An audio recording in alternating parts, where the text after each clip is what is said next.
estagiária aqui da Clínica Horizontes. Gostaria de agradecer muito a presença de vocês aqui no nosso cine. Hoje nós vamos debater, então, o filme Filhos de Istambul, né? Então, a Clínica Horizontes vem trabalhando, né, as suas temáticas, né, do infantil como um preparo, né, para a nossa jornada, que vai acontecer agora em maio, nos dias 14 e 15, né, que vai tratar, então, dessa temática, o infantil. Nas redes sociais da clínica, né, está sendo divulgadas para quem quiser se inscrever na nossa jornada, e também são divulgados nossos grupos de estudo, né. Gostaria de lembrar, então, a todos que o nosso cine hoje será gravado e vai ficar disponível, então, no YouTube. Passo a palavra agora para a Nicole, que vai apresentar, então, nossos convidados de hoje.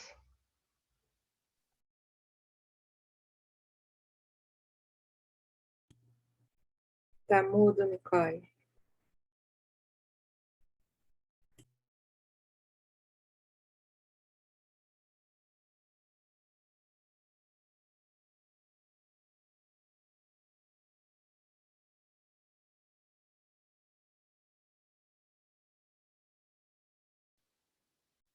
Que vão conversar conosco hoje. Também sou estagiária da Clínica Horizontes.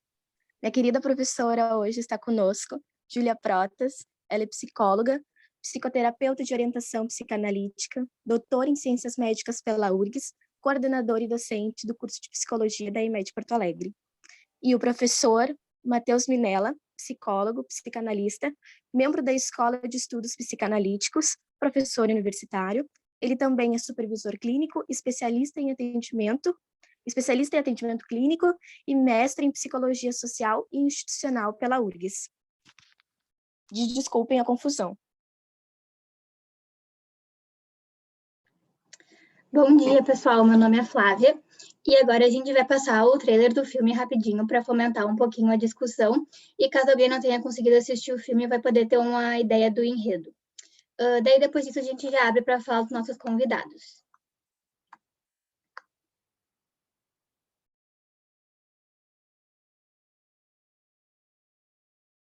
Oi, pessoal. Então, agora, depois do que passamos o trailer, está aberta a discussão. O Matheus ou a Júlia, quem quiser falar primeiro, é só abrir o microfone e falar. Bom, primeiro, bom dia a todos. Cumprimentar todo mundo, meu colega de evento. Não sei se tu quer começar, Matheus, ou posso começar? Para mim é indiferente, assim. Bom dia, pode começar, Júlia, pode começar. Então, tá. Bom, gente, então, primeiro momento, quero agradecer o convite, né, que a Nicole carinhosamente fez para mim. É sempre muito legal estar perto do Horizontes, né, uma velha amiga minha, essa instituição, né, ver tantos nomezinhos conhecidos e rostinhos também, né, e dizer que é sempre uma alegria poder estar compartilhando com vocês, principalmente quando isso envolver arte, né, filmes. Quem foi meu aluno alguma vez teve que ver algum filme, né? Eu uso muitos filmes nas disciplinas e quem já circulou vai lembrar disso. Então, até quando veio o convite da Nicole, eu pensei, é os alunos voltando, me colocando nesse lugar de quem também vai ver um filme e tentar trazer algumas reflexões. Eu não estruturei exatamente um pensamento, mas eu escrevi algumas coisas para poder guiar um pouquinho as minhas percepções sobre esse filme, né? Dizer primeiro também assim que achei o filme com uma beleza ímpar, né? Uma beleza, né, peculiar de uma grande tristeza, o que de alguma forma também me mobilizou a escrever essas palavras, assim, até para tentar fazer uma construção, né? Porque a arte, se tem uma coisa que a arte faz, como ninguém faz, é nos conectar com coisas que às vezes a gente passa batido, assim, né? Acho que desperta sentimentos, pensamentos, né? Importantes. Então, se me permitirem, vou ler, não é longo, tá? É curtinho, mas é mais para a gente começar a conversar. Bom, então, Filhos de Istambul. Filme que marca um encontro e um reencontro, né? Um retorno a um tempo remoto de perda e de possibilidade, onde o eu adulto busca na conexão do eu menino algum alívio, esperança, quem sabe até a possibilidade de se conectar ou encontrar aquilo que mobiliza nossas buscas e necessidades desde a tenra infância, a garantia de ser amado. A garantia do amor como investimento, como a aposta do sentido da vida, algo que nos constitui e nos constrói como seres desejantes e que podem, assim, amar e, quem sabe, também ser amados. Da violência do tapa para a violência do abandono, um espectro de perdas e vazios, no qual o lixo passa a ter o valor, a possibilidade e a vida. Do lixo se sobreviveu e do lixo um menino brotou. O desamparo se fez na figura da criança que busca incessantemente achar a mãe e devolver a ela aquilo que, no fundo, era o desejo do próprio menino, que ele pudesse salvar a mãe, que no filho a mãe encontraria seu rumo, sua salvação e seu amor. Do intolerante fato do abandono e da indiferença, o psiquismo busca, com todas suas artimanhas, não sucumbir ao zero, rompendo assim com uma lógica real da vida, de solidão, pela lógica da fantasia, onde existe acompanhamento e possibilidade de salvamento. Uma criança precisa ser salva. Uma criança precisa da mãe. Uma criança precisa pertencer ao mundo de afeto, sentido. E, por que não dizer, precisa pertencer. A mãe, ora vítima da violência, ora agente da mesma, que no devaneio do menino grande leva o menino pequeno para um salvamento do hospital, passa a acompanhar esse imaginário mundo de amor e sentido como cuidadora, ora vítima, ora mãe, que coloca o filho para ser salvo pelo lixo, mas que também joga no lixo as recordações desse filho e dessa vida, que não sabemos bem porquê, não cabe mais na vida dela. O filho não cabe mais, para ele resta o lixo. E uma nova família que aprende a tirar do resto o tudo, o sustento, o vínculo e o cuidado. Cuidado que garante que esse menino tão desamparado pudesse ser um adulto que, mesmo mergulhado na sua psicose, pôde experimentar a sensação de conexão, de pertencimento e de amor. O mundo, por vezes tão cruel com sua realidade, gera em nós a necessidade de criação de um novo mundo, para que talvez seja mais possível tolerar o intolerável, que é o nosso desamparo absoluto. Os filhos de Istambul aflora tudo aquilo que em nós habita de mais desamparado e de mais belo, compreendendo a complexidade da nossa condição humana e do nosso narcisismo, ao tornar possível que o objeto seja a fonte de descarga de sua própria pulsão, em um mundo cujo retorno do investimento não chegou, se perdeu e se fechou. A beleza da nossa humanidade consiste nas imensas possibilidades de viver, que é tão necessário e nem sempre tão claro. E aí eu estava escrevendo isso, que eu até lendo, não sei se faz tanto sentido para vocês, como fez para mim quando eu escrevi, e eu quis colocar um poema aqui do Mário Quintana que achei pertinente, que diz o seguinte: A Rua dos Cataventos. Da primeira vez que me assassinaram, perdi um jeito de sorrir que eu tinha. Depois, a cada vez que me mataram, foram levando qualquer coisa minha. Hoje, dos meus cadáveres, eu sou o mais desnudo, o que não tem mais nada.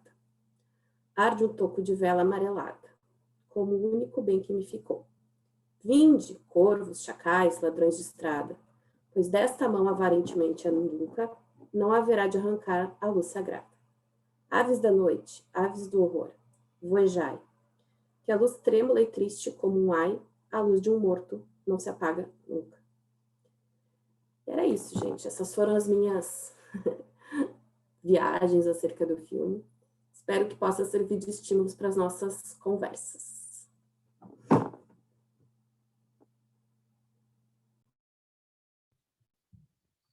Bem, acho que foi uma belíssima contribuição, Júlia. Te agradeço pelas palavras. E também não preparei algo assim tão estruturado, né, para trazer. Fico pensando nisso que produz em nós a tua fala e também em relação a esse insuportável que o filme coloca, né?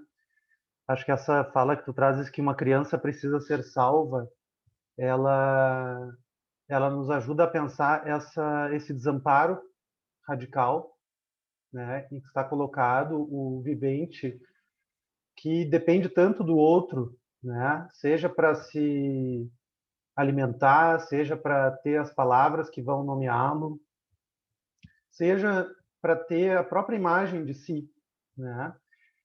E acho que o filme nos expõe que mesmo diante de uma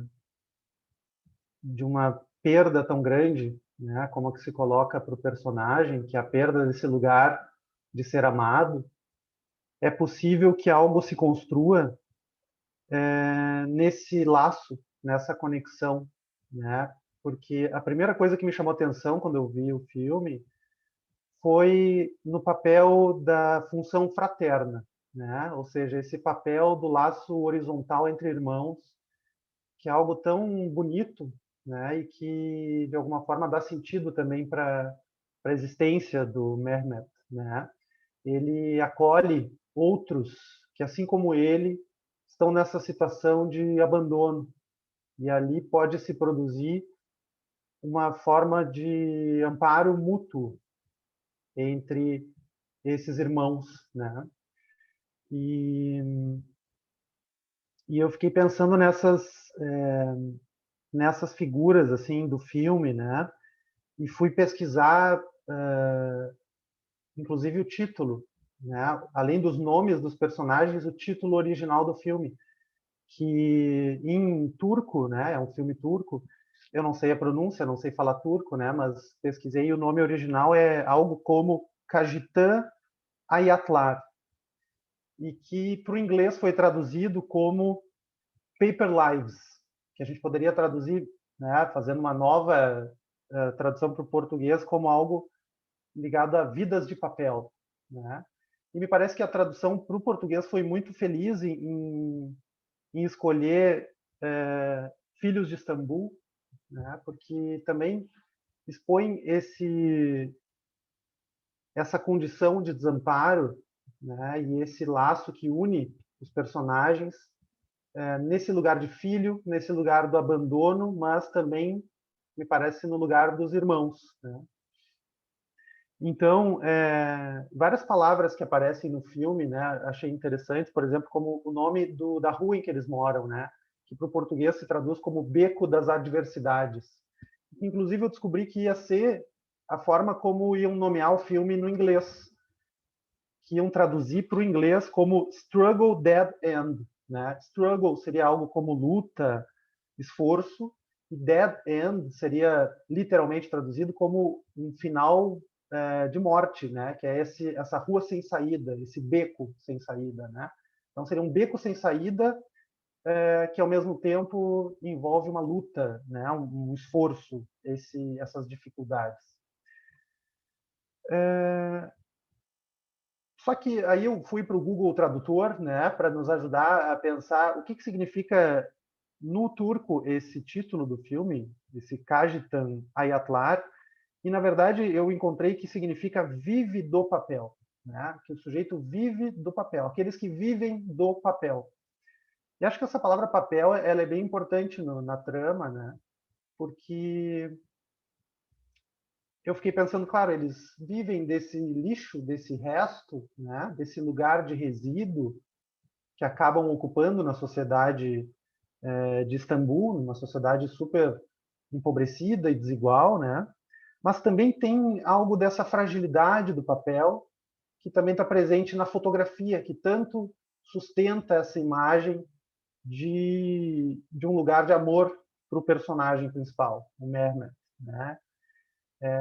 E que se sustenta então nessa fragilidade do papel, a possibilidade desse enlace com o outro, desse lugar de amor e também nessa conexão com os pares, né, com essa função fraterna dos irmãos. E aí eu fui mais longe, assim, fui pesquisando o que significa Mehmet, que é esse nome do personagem principal, e eu descobri que Mehmet é o turco para Maomé, que é o profeta do islamismo, né, uma figura histórica tão importante para as religiões, e que tem na sua história, o Maomé tem na sua história também essa condição de desamparo, de abandono e de sentir-se órfão. Porque o Maomé é alguém que perde o pai mesmo antes dele nascer. Quando ele nasce, o pai já havia falecido e, segundo o Alcorão, eu conheço pouco também da religião islâmica, né, mas fui pesquisar um pouco, ele perde a mãe aos 6 anos também, né? Então esse personagem Mehmet, que é o Maomé, talvez ele represente justamente essa condição do desamparo que o órfão expõe na medida em que aquele de quem eu dependo não está ali. E o outro personagem que é importante, né, nesse filme, que é o Ali, eu fui pesquisar também, né? E Ali, em turco, significa todos. Então, o nome Mehmet Ali poderia dizer todos esses Maomés que nós podemos ser, na medida em que também estamos nessa condição de desamparo, de abandono e de orfandade, né? E que o que pode nos salvar é justamente esse laço com o outro nessa função fraterna que nos sustenta, mesmo que numa fragilidade do papel, mas que nos permite constituirmos algo novo, né?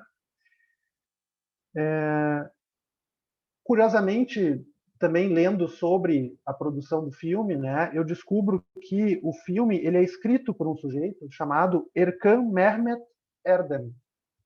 Então, quem escreveu a trama se chama Mehmet.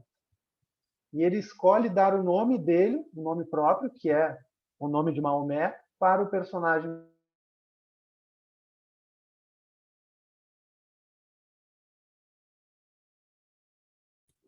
Travou.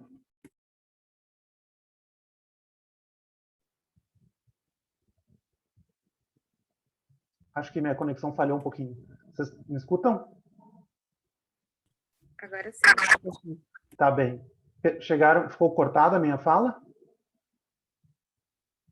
Qual parte que vocês ouviram? Lembram qual foi o último pedaço? Até o nome do roteirista que ele Sim. escolheu para pôr no personagem. Pois é, pois é. E eu fiquei muito impressionado, né? Que então o roteirista escolhe o próprio nome, que é esse nome tão importante para a história do islamismo, né? E que fala dessa condição de orfandade, para o personagem principal.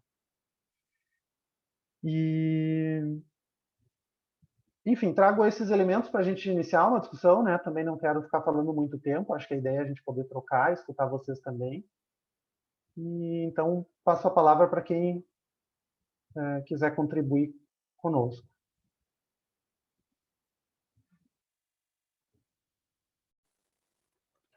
Enquanto o Então, pessoal... desculpa. opa, não, pode falar.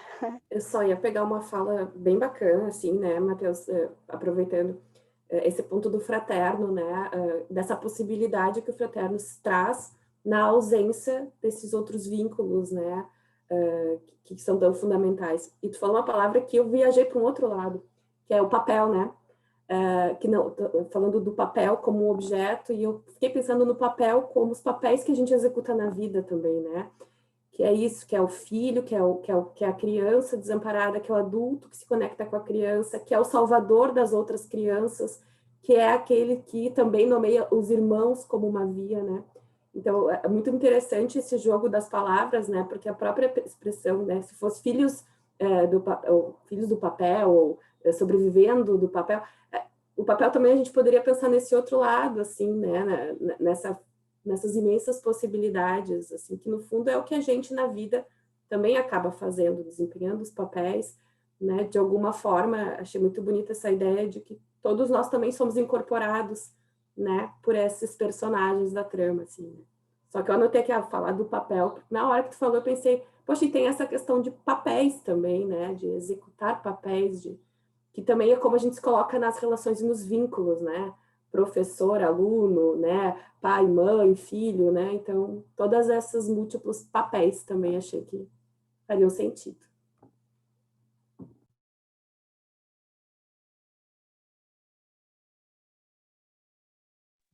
Sim, é verdade. Muito interessante isso que tu trazes, Júlia.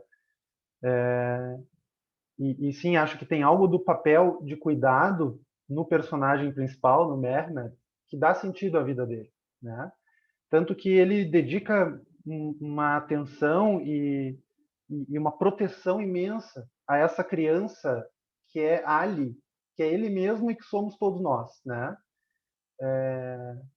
Então, nessa proteção, claro que ele está protegendo esse eu infantil tão desamparado, né?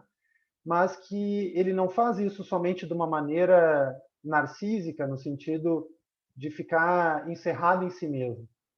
Ele consegue deslocar esse investimento, essa proteção, para aqueles que constituem esse laço fraterno, né? E que são tantos ali que estão ali, né? Dependendo dele, aprendendo com ele, né? Então acho que aí tem algo muito bonito mesmo.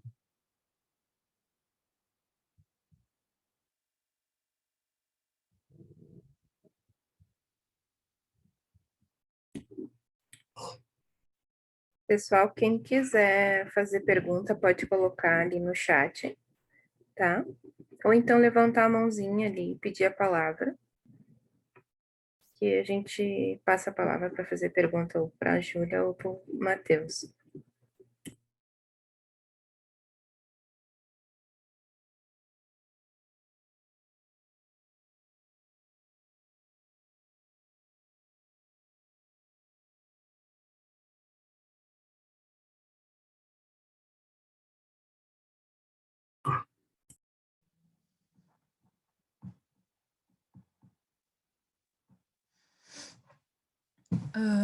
Acho que não tem ninguém na fila. Bom dia, Júlia. Bom dia, Matheus. Ótima fala de vocês. Pensei sobre diversas coisas. E queria que vocês falassem mais sobre o que eu consegui observar do quanto a família que ele criou ali dos outros catadores e o quanto ele representava também para os vizinhos, mesmo para as crianças que cheiravam cola, tanto para aqueles vizinhos que passavam de manhã, né? As pessoas pediam dinheiro para ele. Eles faziam sempre os aniversários, mesmo ninguém sabendo o dia do nascimento. Então, se possível, eu queria que vocês comentassem um pouco também sobre isso. Vi que a Lia também está com a mãozinha levantada.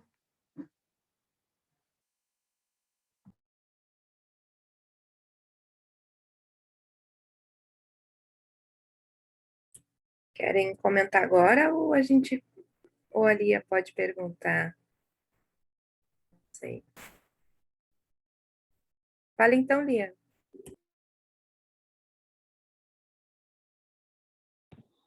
Oi, prof.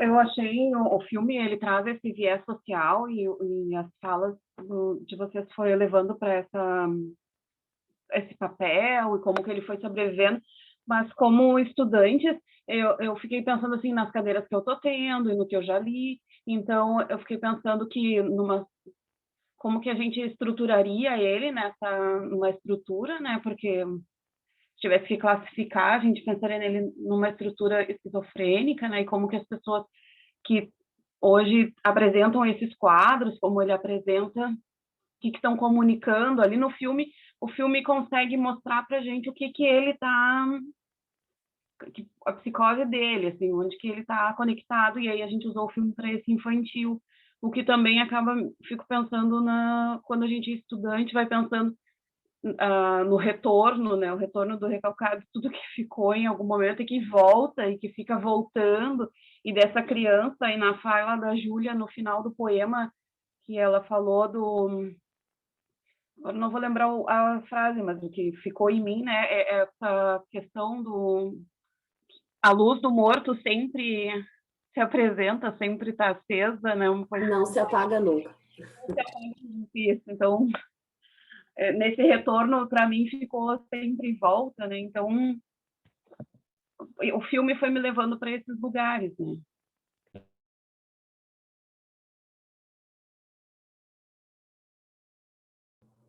Quer começar, Matheus? Depois eu... Pode começar, Júlia, como tu achar melhor. Tá. Eu vou fazer só um comentário, assim, né, das duas questões. Muito, muito bacana, gurias, ambas ideias para a gente explorar. Acho que essa parte, né, Kimberly, assim, dessa parte fraterna, acho que é muito essa fala do Matheus, assim, né, que foi uma possibilidade de vinculação, porque, de verdade, né, pessoal, nascemos desamparados, todos nós temos isso. A pandemia nos mobiliza pra caramba, porque de alguma forma a gente se conectou com isso, né, com esse desamparo. Quem vai nos salvar da pandemia? Né? Quem vai garantir a nossa existência? Por que isso nos mobiliza tanto? Porque aciona aquilo que todos nós temos guardados dentro de nós, que é esse desamparo, né? E essa nossa luta diária para não sentir esse desamparo, né? A gente cria vínculos, a gente se enlaça, né? A gente busca conexões para ter uma vida de sobrevivência, né? Que não vá sucumbir. E acho que isso indica uma saúde, aí já misturando as duas perguntas, né? O fato, né, dele poder criar vínculos fraternos, e é bonito que eles chamam de irmãos, né? Irmão, né? É um lado da saúde, né? De alguém que busca, de alguma forma, conectar, que busca sobreviver, né? E aí, pensando nessas questões da psicose, assim, né? Claro que ali a gente está falando de alguém que psicotizou, né? E daí, ao meu ver, eu penso, né? Depois até gostaria de ouvir a postura do Matheus com relação a isso, que o psiquismo da gente vai buscar formas de sobrevivência, né? Dependendo de como a gente se conecta, da estrutura que a gente tem, né? Da equação etiológica lá do Freud, a gente vai ter várias vias dessa sobrevivência. E a psicose, às vezes, é a saída, né? Às vezes, tolerar a realidade é intolerável, né? E aí a gente busca outras formas, talvez criando outros métodos, assim. O que eu acho que é bem importante, né? E é um pouco como eu vejo as pessoas. Tudo são formas de vida, né? A gente pensar em alguém psicótico é alguém que seu psiquismo está lutando ali para viver, para se estruturar, para de alguma forma manter essa sobrevivência. Então, vai sempre narrar uma história, um ponto de vista, uma dor. Que no fundo, na neurose não é muito diferente, né? Nós neuróticos aqui também narramos uma dor, uma história, temos sintomas, nos atrapalhamos, né? Mas mantemos um contato com a realidade preservado, de alguma forma a gente consegue se cuidar melhor, né? Então, quando a gente pensar em esquizofrenias, psicoses, né, acho que a gente vem de uma história da saúde mental que rechaça muito diferente em tudo que é nível, né?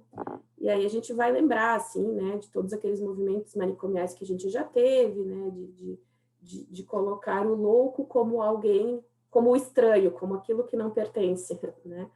Para o movimento hoje de entender que a loucura, né, de alguma forma habita todos nós, como já dizia Bion, temos todos partes psicóticas da nossa personalidade, mas que em alguns casos essa psicose se torna a via de sobrevivência. Né? Então ela vai narrar uma história, ela vai estar reportada àquele indivíduo único e subjetivo daquele momento, né?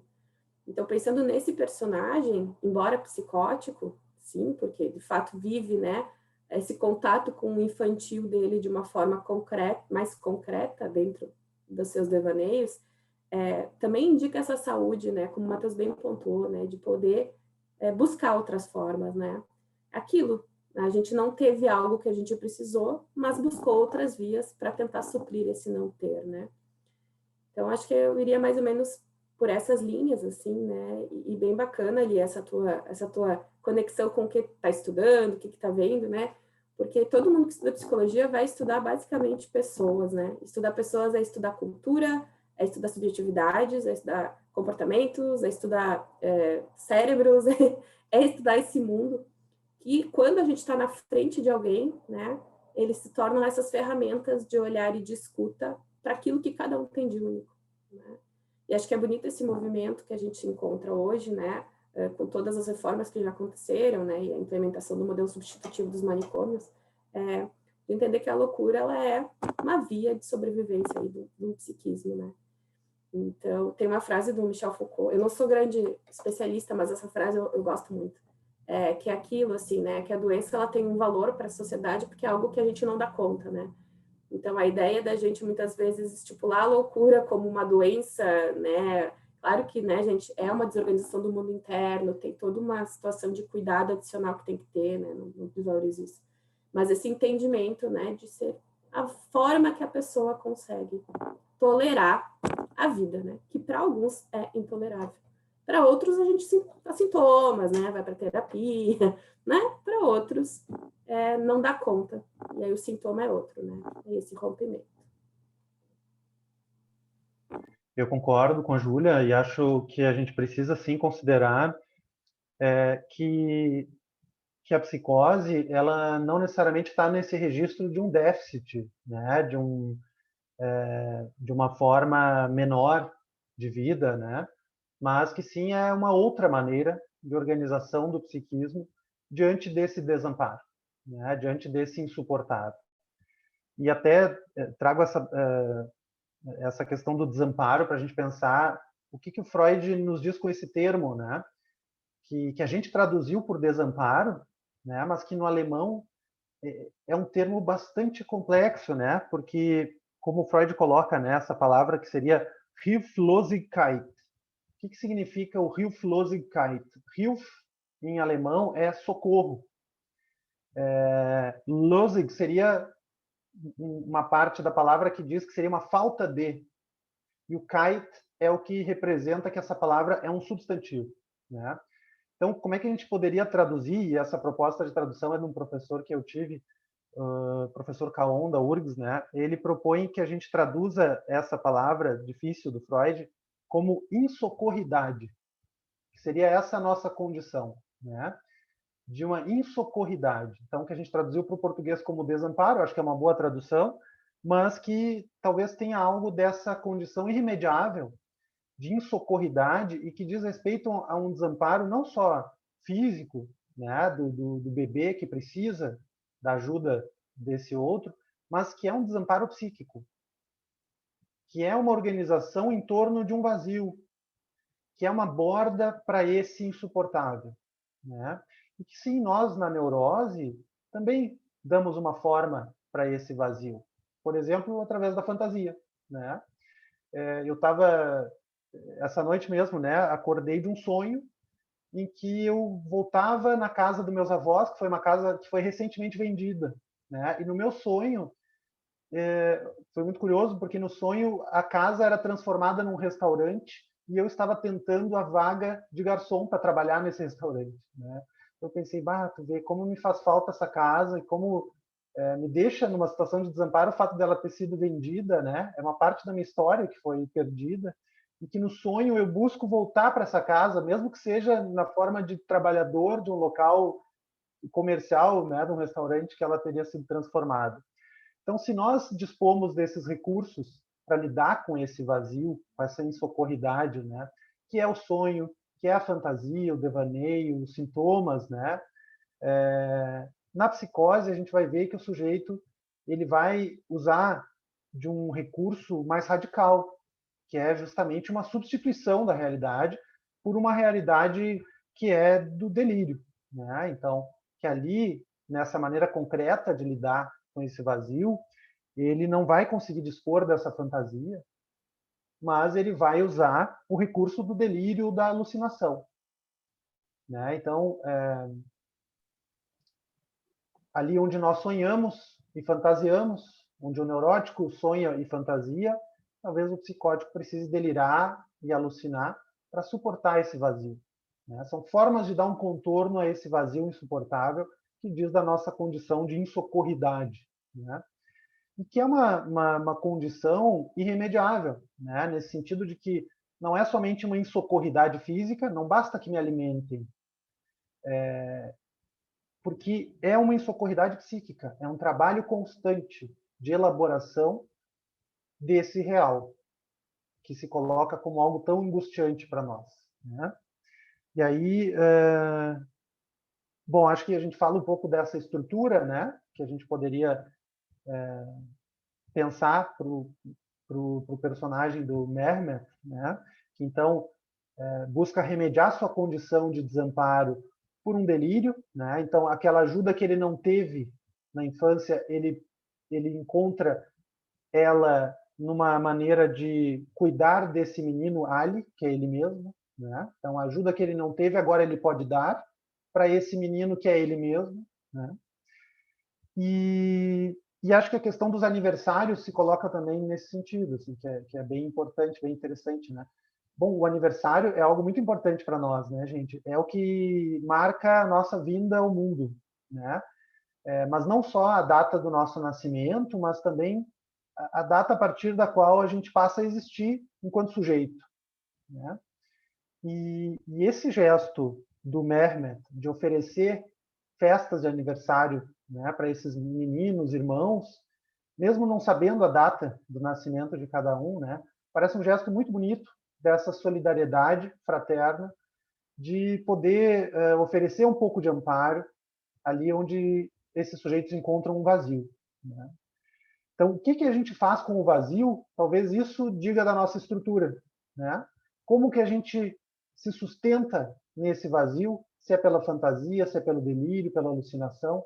Isso vai dizer da nossa estrutura, que nenhuma é mais ou menos que outra, mas são formas diferentes de organização que a gente vai dispor para suportar isso. E esse suportar esse vazio, ele precisa fazer laço, né? Eu acho que isso também é algo muito interessante que aparece no filme, como a gente está falando da função fraterna, né? Essa forma que a gente lida com a insocorridade, ela implica o outro, implica esse apelo, implica estar junto, estar com, né?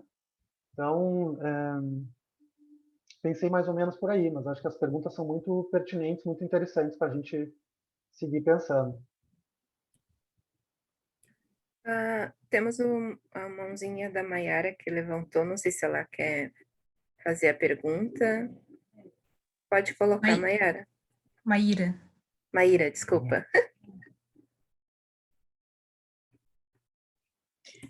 Na verdade, bom dia, né? Eu fiquei pensando em questões que já foram trazidas dentro da infância e da nossa... Eu até, talvez seja uma palavra não muito adequada e até forte, né? Da nossa incapacidade de lidar e de olhar com acolhimento para estruturas diferentes das nossas.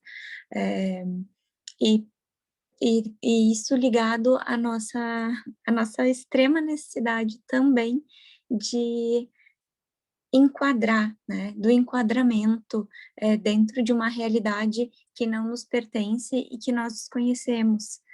Então, fiquei pensando no que a colega trouxe sobre o viés social, sobre o que a professora Júlia trouxe a respeito do Foucault, das estruturas psíquicas, né, e da necessidade também de uma busca por essa retomada, né, do que é menos sofrível, do que nos é possível dentro de um sofrimento que não cabe mais, né, que está transbordando, que ultrapassa, aborda, né. Enfim, eu fico realmente pensando na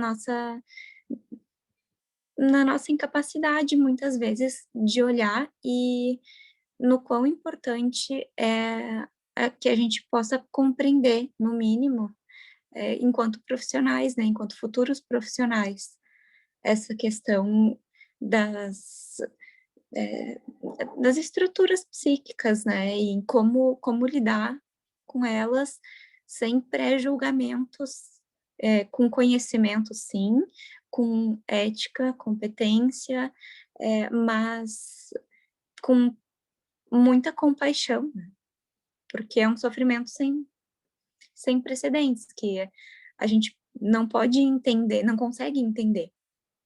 A realidade é essa, que a gente vai fazer o possível dentro dos nossos limites.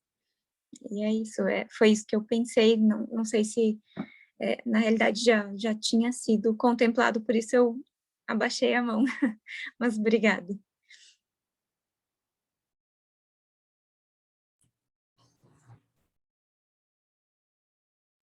Nós temos, então, antes da fala, não sei se nossos convidados querem comentar agora a fala da Maíra, e temos a Andrea Weber, que quer fazer um comentário também. Oi, bom dia. Eu fiz um pensamento aqui da fala da Maíra E é um questionamento, assim, que essa coisa, quando ela fala do enquadrar, né? A gente tem essa coisa de ficar enquadrando a estrutura que é diferente da nossa. Aí eu coloquei um ponto de interrogação, assim, qual que é a nossa necessidade, né? Por que a gente faz isso? Por que esse julgamento do outro, né? Eu digo, o que que isso diz a nosso respeito? E pensamentos foram surgindo assim, será que às vezes até uma certa inveja de dizer que o outro às vezes pode, né, fazer essa saída assim da realidade, que enquanto a gente tem que lidar com ela o tempo todo e tá fazendo reestruturações, né? Foi bem um ponto de interrogação em relação ao nosso enquadramento, ao nosso julgamento que a gente faz do outro. Vou comentar, gurias. Acho, assim, né, obrigada pelas inquietações de vocês, né, e acho bem bacana, né, André, essa questão da inveja. Talvez a gente também, muitas vezes, né, fica pensando que no fundo, né, está a serviço dessa...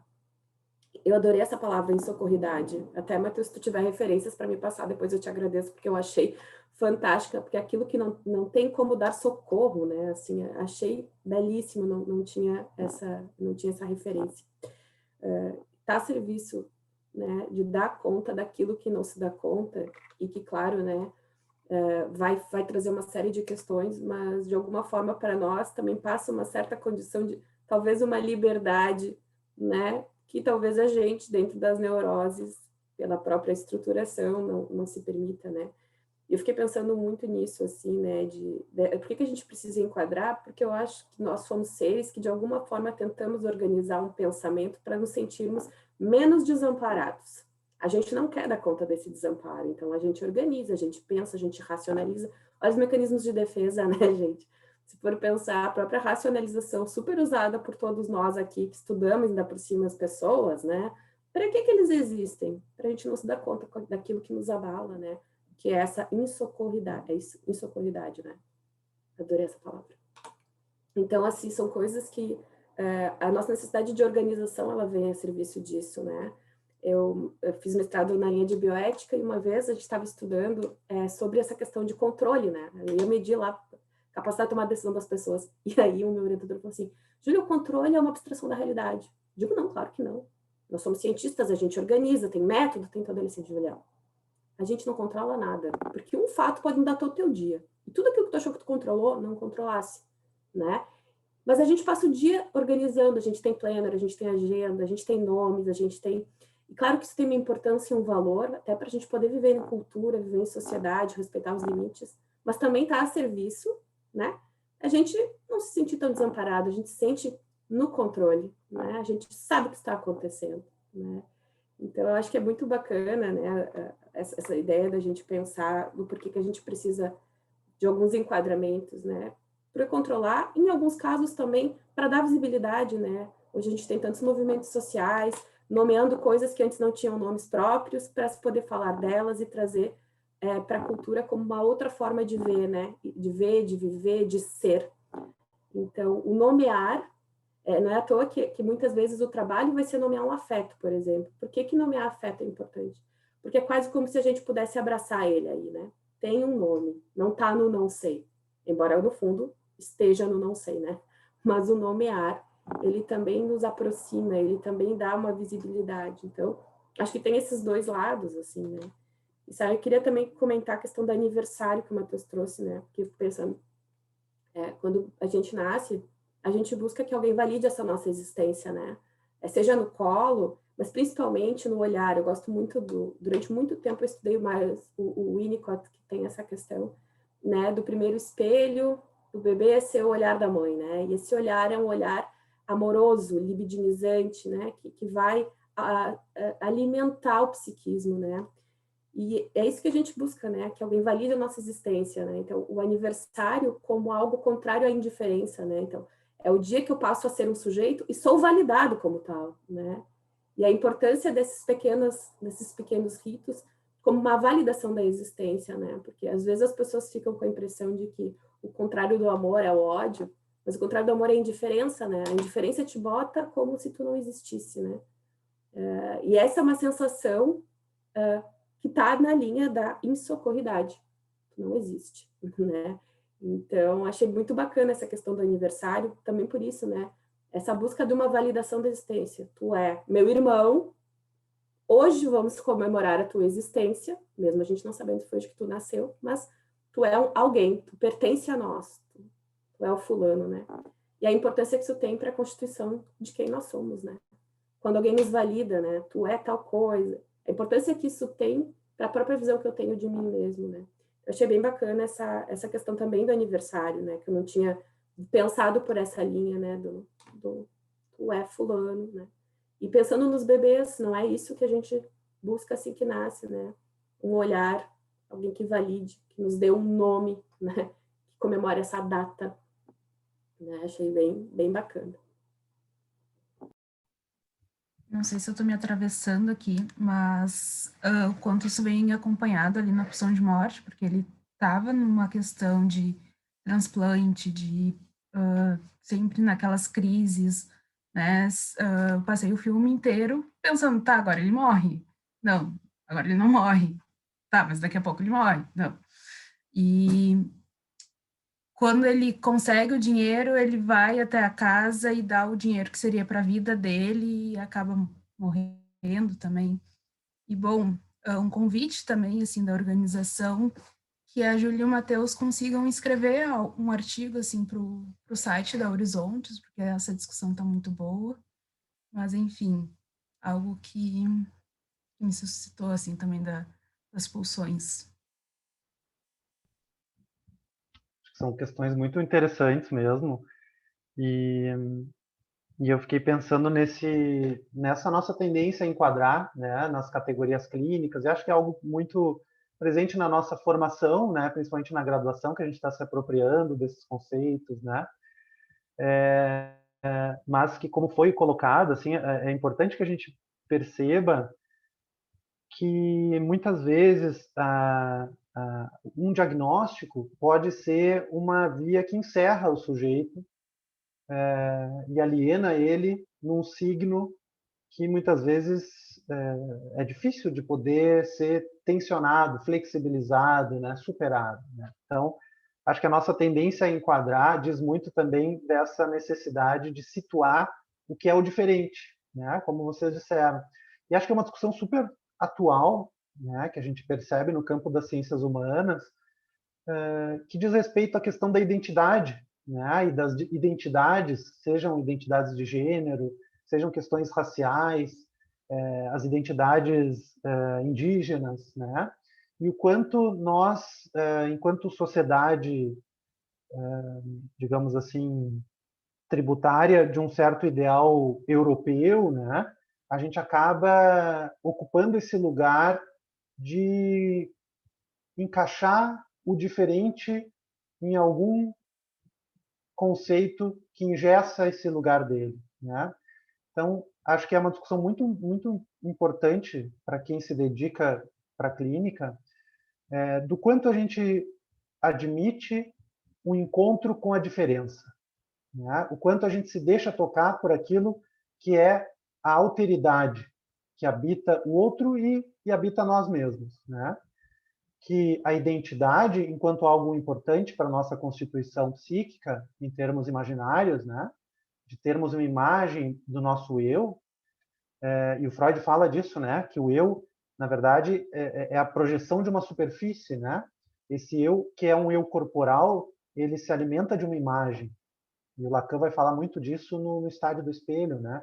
Dizer que ocupar um lugar de eu é identificar-se a uma imagem, alienar-se a uma imagem. Só que essa alienação, por mais necessária que ela seja, ela também nos engessa, na medida em que nós, muitas vezes, perdemos a possibilidade de escutar aquilo que está para além da nossa própria identidade, daquilo que a gente já conhece, da mesmidade, né? Daquilo que é o mesmo, que é o nós mesmos. Então, acho que é algo muito importante da gente poder produzir uma abertura na nossa escuta, não só em relação à escuta que a gente faz na clínica do outro, mas na escuta daquilo que em nós também é diferente daquilo que nós achávamos que fôssemos, né? Então, acho que essa ideia do si e do outro, né, do mesmo e do outro, é uma discussão muito importante e que a gente vê ao longo da história como que nós lidamos com essa diferença, né, geralmente diminuindo, encarcerando, violentando a diferença, né, colonizando.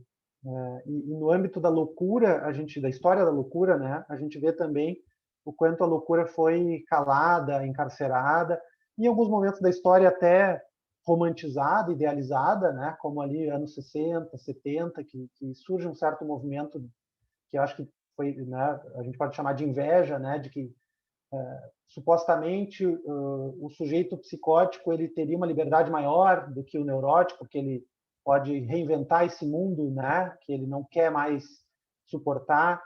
Só que, claro, a gente precisa compreender também que é uma visão romantizada, né, feita a partir de uma perspectiva neurótica, né, e que o lugar de quem dispõe de recursos delirantes para poder lidar com esse desamparo também é um lugar de sofrimento, né? Quer dizer, a gente precisa reconhecer que ali há um sofrimento e a gente precisa poder ofertar uma escuta que acolha esse sofrimento e ajude o sujeito a encontrar vias de lidar com ele, né?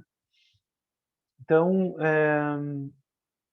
eu fiquei pensando nisso, assim, né? Nessa questão da identidade que, ao mesmo tempo, é necessária, mas nos engessa e que a gente precisa poder atravessar esse eu, esse si mesmo, né? Para poder escutar a diferença na sua radical alteridade. Aquilo que eu sequer imaginei que pudesse ser sentido, dito, vivido, vivenciado, né? E que a gente, numa escuta clínica, a gente possa escutar o outro e não nos escutarmos no outro, né? Que é algo que pode parecer simples, mas é algo muito difícil, né? Que a gente possa fazer esse movimento de abertura para escutar a diferença. Eu acho que é um gesto não só do ponto de vista da clínica necessário, mas é um gesto ético e político, que diz do nosso lugar na sociedade. Então, foi questões que eu pensei. Aproveitando o filme, assim, eu fiquei com uma questão de o quão importante foi para ele, eu fiquei pensando assim, bom, o filme mostra quando o amigo dele ele vem e diz que o menino estava de volta, esqueci o nome dele agora. O fulaninho está de volta. E aí o filme faz toda essa rememoração do que eles fazem, né? Quando ele entra numa crise.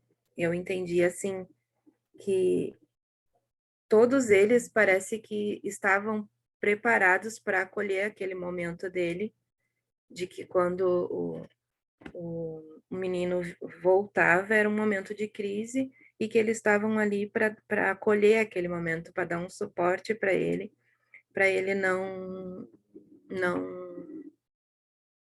sei, mas eu fiquei pensando assim, como seria mais sofrível para ele se os amigos não fizessem esse movimento de não ir contra aquilo. Eu fiquei pensando em uma aula que a gente teve, professor, que o senhor disse que o ambiente era muito importante, né, quando a pessoa estava em crise e falando de uma psicose. E a todo momento eles não negavam aquilo que ele estava vendo ou que ele estava falando. Eles só acolhiam, eles só ouviam. Queria que vocês colocassem um pouquinho dessa questão dos amigos que colaboraram bastante para isso, para, de certa forma, evitar esse sofrimento ou tornar menos sofrível para ele.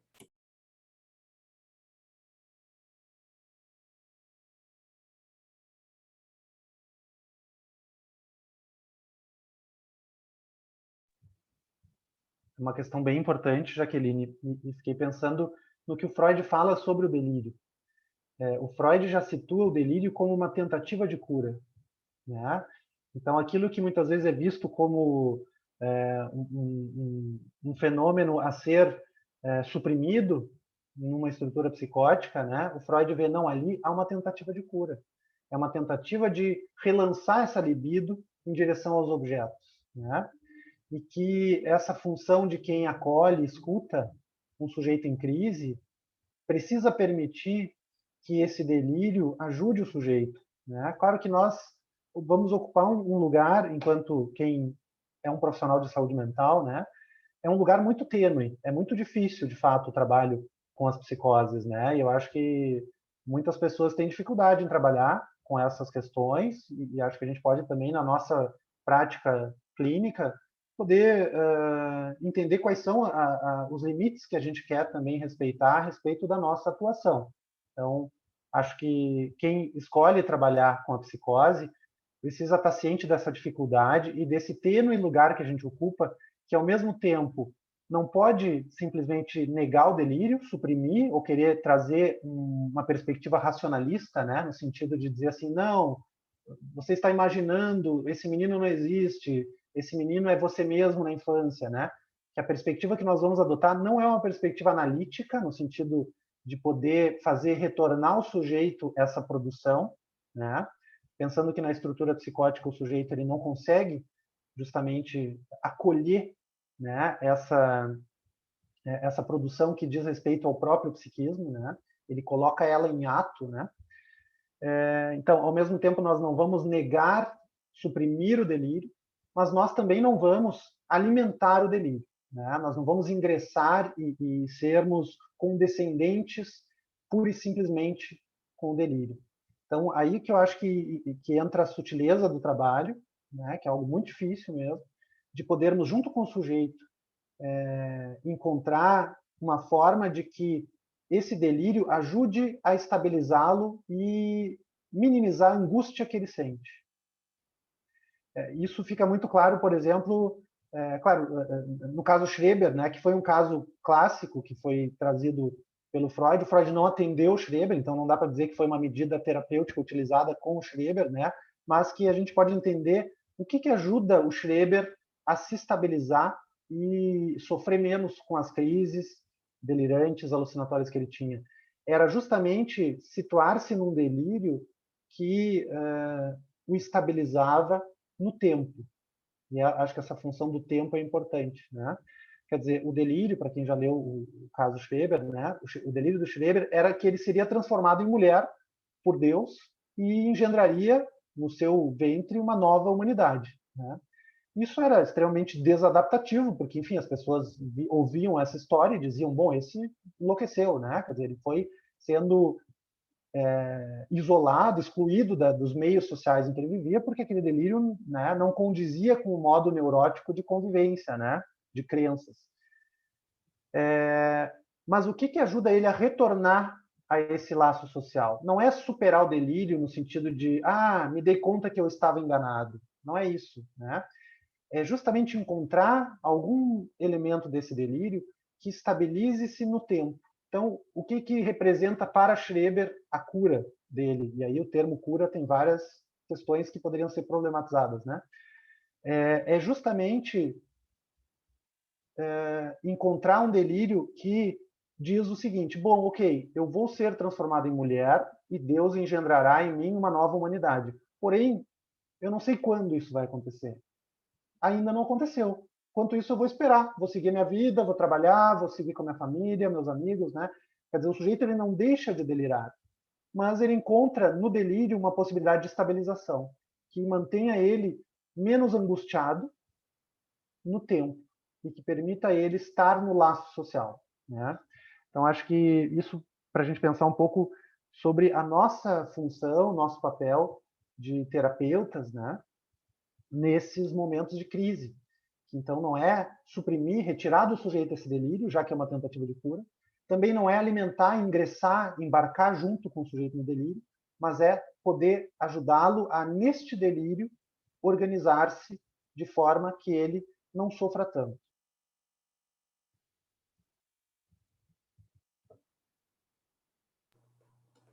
complementando, assim, a tua fala, Matheus, eu me lembro de uma expressão, eu acho que é do Zimmermann, assim, que fala de uma incubadora, né? O ambiente como uma incubadora, no sentido de ser um ambiente bem isso, assim, que possa ajudar a se desenvolver, né?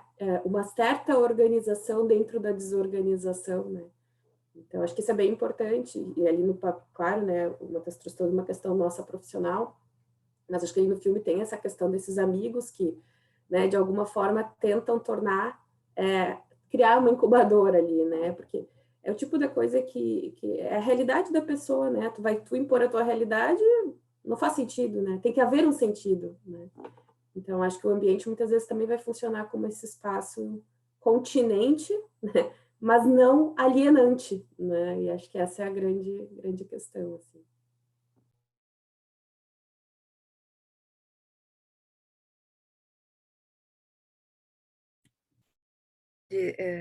Eu fiquei perguntando, e vou perguntar, mas comentar, que o quanto é importante essa fase do Édipo, né? Porque é bem ali a cena que o padrasto, o pai, bate nele, eu achei muito forte, assim, e parece que quando toda a caminhada dele de defender o menino, de brincar, enfim, fazer toda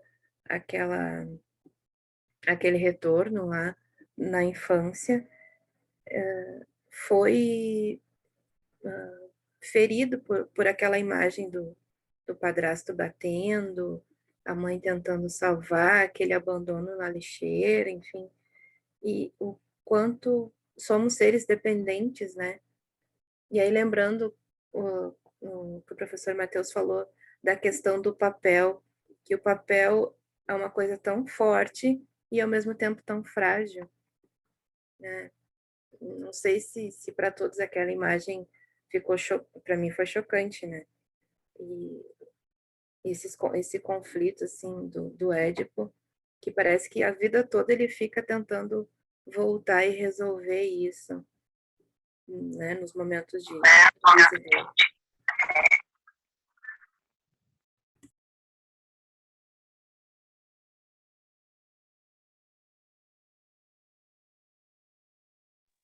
Tá mudo, Lia? Agora deu? Eu fiquei pensando no que, às vezes, o professor fala dessa necessidade de defesa para aquele estudo, porque que vão mostrando Tá cortando. no computador.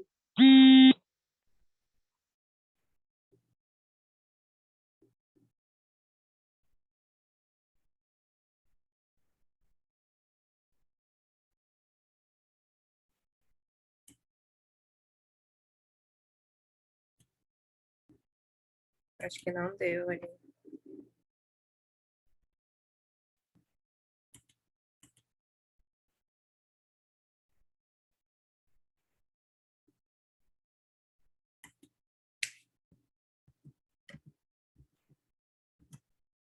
Lia?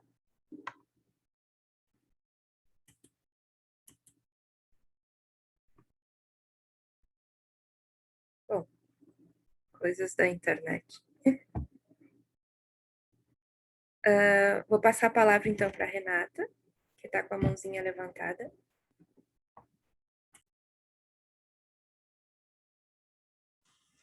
Bom dia a todos. Bom dia, Júlia, Matheus. Quero agradecer muito a presença de vocês nessa discussão, né? Estava aqui, assim, quietinha, ouvindo, né? E porque às vezes a presença da gente no grupo de estagiário pode inibir, né? E eu estou encantada, assim, com a coordenação da Jaque, com os comentários de todos vocês que estão aí. E, em especial, claro, os comentários e as provocações a pensar, né, que tanto o Matheus quanto a Júlia estão trazendo, assim. também fiquei pensando várias coisas e também me impactou, assim, pensar isso que o Matheus trouxe da questão do aniversário, né? Acho que é uma coisa que a gente talvez pouco fale, e tão importante, como ele mesmo dizia, né, na Constituição psíquica do sujeito, né? Isso que nos marca, e que cada um vai ter um jeito de reagir. Enfim, fiquei ouvindo vocês e pensando algumas coisas, mas queria muito agradecer, né? Estava aqui quietinha só ouvindo, mas agradecer a vocês dois, Júlia, né, uma parceira aí de tanto tempo já, mais uma vez, muito obrigada. Matheus, mais recente, mas a gente já, né, tem feito algumas atividades aí, espero que a gente possa fazer outras.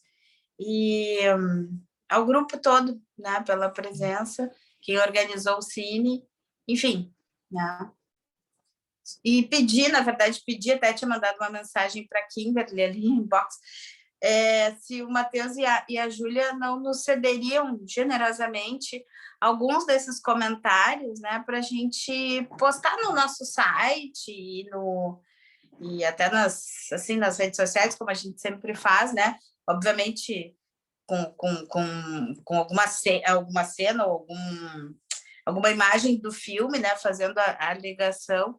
Então, ou até, se desejarem, um artigo para a própria revista, que deve sair agora em junho também, né? Então, fica o convite e, mais uma vez, agradecer a todos vocês.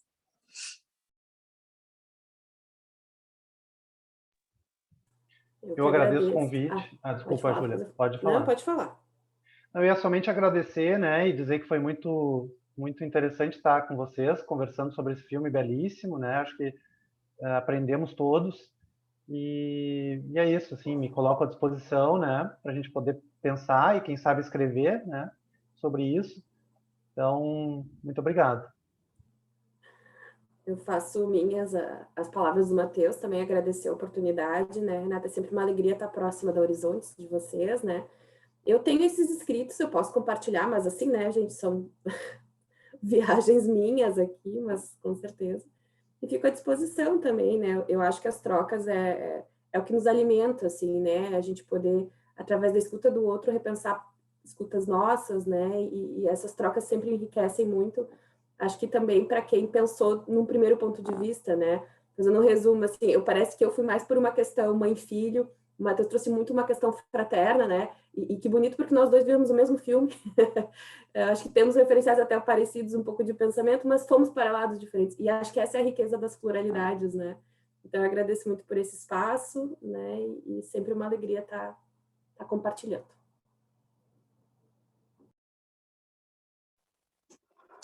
Certo, então, pessoal, nós agradecemos a presença de vocês, pela rica discussão, pelos questionamentos que deixaram aí para nós várias questões para a gente seguir pensando, né?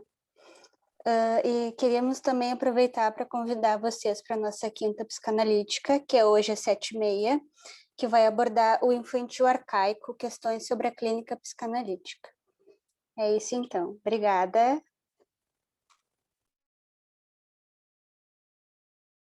Obrigada a todos. Tchau, tchau. Obrigada, tchau, tchau. E meus alunos vão para a supervisão agora.